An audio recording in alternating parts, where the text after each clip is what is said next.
if they had to pay taxes, they would be paying somewhere in the neighborhood of 33 million, and instead, at best, it's 2.5 million. I mean, it's well short of what any other business or taxpayer would pay if they own similar properties. And the original agreement exemption, when was that put in place?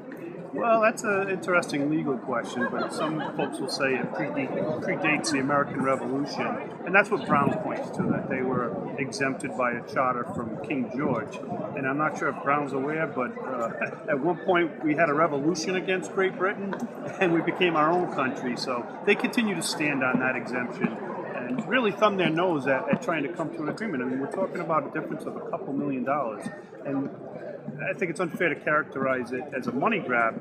We need to set a fair formula that will allow for Brown's growth and expansion that takes into consideration the services that the city provides to Brown and the environment that Brown exists in, because without Providence there is no Brown.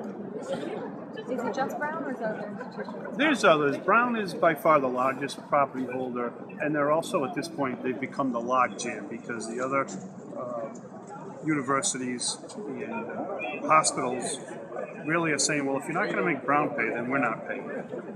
So they are the ones that are really holding up all the other folks, and each of those need to be looked at individually, but Brown is by far the leader in this. And I think that they have the biggest responsibility and the biggest stake in coming to an agreement that helps balance a budget and sets a permanent formula. Because if left unchecked, we'll reach a tipping point where the rest of the city won't be able to sustain the services without Brown's taxes. Now, I saw also that you guys were calling for not only an increase in taxes, but a moratorium on bonds. Yeah, I think that particularly with the 195, and because the legality of the charter and other legal issues, including the status of some of the properties that they self-identify as tax exempt, let's stop. Let's have a discussion about what is your growth plans long term. Let's not buy anything for a short period of time. Let's have an audit and make sure that the educational institutions or the buildings that are related to educational purposes are not taxed, but everything else is. And then lastly, we're looking for a set formula that if you buy property, you pay 50% of what the assessment would be. Now, is there a reason that you're going to Brown University directly rather than going to the lawmakers? We've also notified the lawmakers. We sent an email to the entire General Assembly as well as the City Council outlining those 3 points, and we hope that one way or another, I really hope that it can be an agreement rather than a law, because there's winners and losers if we're going to go to the General Assembly. So people are going to be unhappy, where if we can sit down and iron out an agreement between the city and all the tax exempts, I think there's a lot more room to move. It was more of an open letter.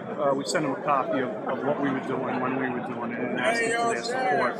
Representative Carnevale is here. He took the lead last year, and he indicates that he will again take the lead this year. It's still early in the session, but I wouldn't be surprised if there's some legislation that he says.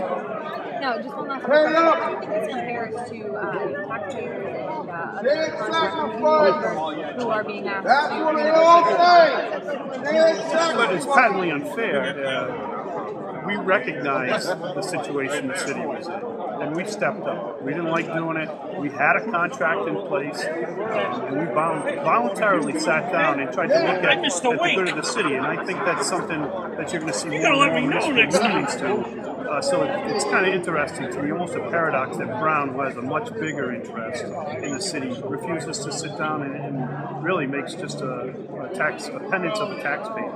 I think that it's very short-sighted, and at the end, it's a disservice to really what they stand for and everybody else that lives in the city of Providence. Thank you so much.